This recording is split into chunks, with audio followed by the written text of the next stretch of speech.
Hello guys, আমি আজকে একটা ব্লগ করছি। তো আমরা গেছিলাম ঠাকুর দেখতে অষ্টমীর দিন। তো আমরা হাঁটতে হাঁটতে খুব কষ্ট হয়ে গেছিলো আমাদের হাঁটতে হাঁটতে। তো পুচকুরও খুব কষ্ট হয়ে গেছিলো। তো গিয়ে ওর একটা আন্টি ছিল ওখানে, আন্টির সঙ্গেই গেছিলাম। তো ওর আন্টির বাড়িতে ঢুকে পড়লো পুচকু। তো ওখান থেকে তো আর আসবে না। ব্যাস দাদা দিদিকে পেয়েছে, খেলতে লেগেছে। তারপর আন্টি আবার রান্না বান্না করলো, আমরা হঠাৎ করেই গেলাম তখন। তারপরে খেতে খেতে আমাদের 12টা বেজেছিলো। পুচকুকে বলছি চল বাড়ি চল, বলছে না আমি না খেয়ে দিয়ে যাবো না, আমি খেয়ে দিয়েই যাবো। তো তারপরে ওর বাবাকে ডাকলাম যে তুমি এসো তাহলে আমাদেরকে নিয়ে যাও। তো ওর বাবা এলো, তারপরে খেয়ে দিয়ে আমরা রাত 2টো নাগাদ ফিরলাম। তো ওই দিন খুব মজা হয়েছিল, সবাই মিলে একসঙ্গে খাওয়া দাওয়া।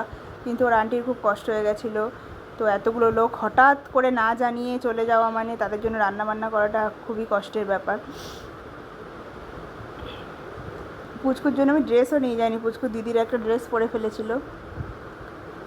তো যাই হোক, ঘেমে হেঁটে হেঁটে ঘেমে এত বাজে অবস্থা। আর টোটো অটো কিছুই তো চলছিল না পুজোর জন্য, চারিদিক সব কিছুই ব্লক, ইভেন বাইকটাও চলছিল না। ওর বাবা গেছিলো 12টার পরে, তো সেই জন্য বাইকটা অ্যালাউ করেছিল। তো আমরা খুব মজা করেছিলাম ওই দিন। তো নেক্সট আর একটা পার্টি হতে চলেছে। পুচকুর খুব ভালো লাগে পার্টি মাঝে সাঝে। তো বাবা বললো ঠিক আছে, নেক্সট আর একটা পার্টি হবে। ভিডিওগুলো সবাই এতটাই বিধ্বস্ত, ভিডিওগুলো করার মতো ছিল না, তাও ভাবলাম করি, এত সুন্দর একটা মেমোরি থাকবে ভিডিও করলে। না ভিডিও করলে তো থাকবে না। ওকে, বাই ফ্রেন্ডস।